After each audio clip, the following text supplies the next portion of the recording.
বন্ধুরা, বর্তমান birth certificate কিন্তু সবারই বাড়িতে আছে। সবারই বাড়িতে আপনার যেটা বার্থ সার্টিফিকেট, সেটা আগে পুরোনো হাতে লেখা বার্থ সার্টিফিকেট, সেটা এখন ডিজিটাল কিভাবে করবেন? ধরেন আপনার বার্থ সার্টিফিকেটটা পুরোনো বার্থ সার্টিফিকেট আছে, সেটা আপনি ডিজিটাল কিভাবে করবেন? আর বহুত কাম করতে গেলে আপনার বর্তমান যেটা সার্টিফিকেট, সেই সার্টিফিকেট ডিজিটাল হতে হবে।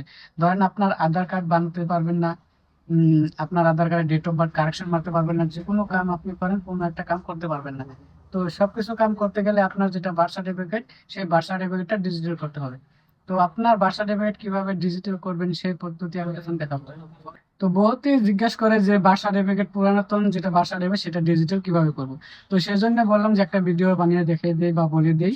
তো বার্থ সার্টিফিকেট, আপনার যেটা পুরাতন বার্থ সার্টিফিকেট আছে, সেই বার্থ সার্টিফিকেটে সিল দেখতে পারবেন। তো সেই সিলে আগে বেশিরভাগ মানুষ কিন্তু গ্রামে জন্মগ্রহণ করতো, গ্রামের দিকে। তো এখন আপনাদের যেটা হসপিটাল আছে সেই হসপিটালে জন্মগ্রহণ করতো।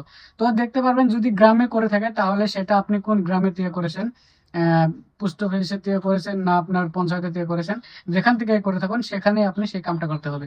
আরো যদি আপনার হসপিটালে করে থাকেন, তাহলে সেই হসপিটালে গুনেই সেই কামটা করতে হবে। তো আপনি যখন সেটা জমা দিলেন, জমা দেওয়ার পর ওখানে যেটা ডকুমেন্ট দিতে হবে, ডকুমেন্টস আপনার যেটা আধার কার্ড আছে, গার্জেনের আধার কার্ড, সেই আধার কার্ড জমা দিবেন।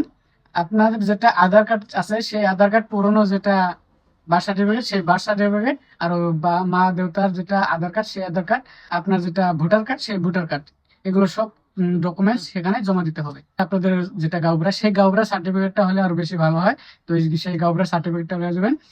তো এখানে জমা দেওয়ার লগে আপনার যেটা একটা রিসিপ্ট দিবে, সেই রিসিপ্টে কটা নাম্বার দিবে, তো সেই নাম্বারে আপনি অনলাইন থেকে নিজে ডাউনলোড করতে পারবেন।